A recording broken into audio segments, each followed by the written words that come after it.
Olá, amigo, olá, amiga.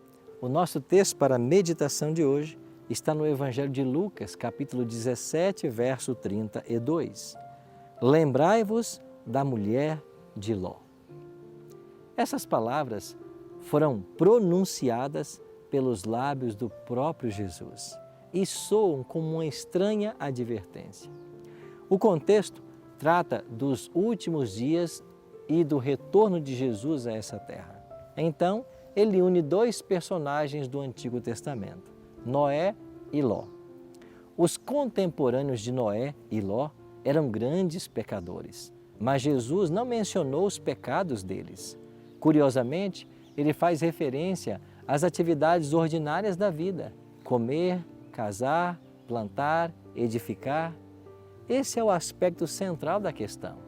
Consumidos pela marcha rotineira das coisas, eles estavam muito ocupados e não perceberam o que estava acontecendo.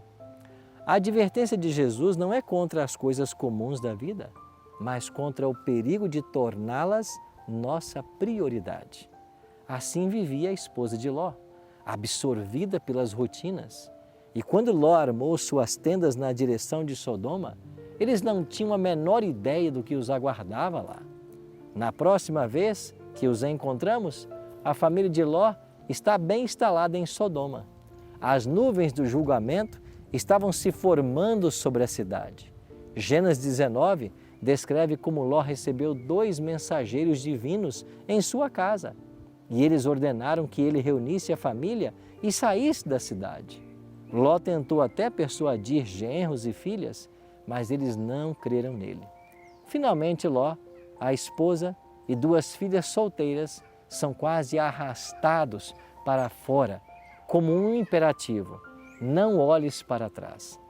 As ordens divinas têm 2 características: elas são objetivas e são claras. Mas a esposa de Ló desconsiderou a advertência, olhou para trás e foi convertida numa estátua de sal. Lembrai-vos da mulher de Ló, disse Cristo. O pecado básico da esposa de Ló é o pecado da desobediência. Seu olhar não é mera curiosidade, mas o resultado de muitos anos de rebelião contra Deus. Olhar para trás é um sinal de uma mente dividida. A mulher de Ló chegou perto da salvação. Havia sido levada para fora da cidade, colocada no caminho do escape.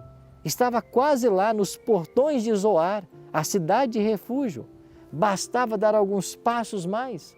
Porém, ela olhou para trás e pereceu com a cidade condenada. Esta é a tragédia do quase. Quase salvo, completamente perdido. Quase dentro, completamente fora.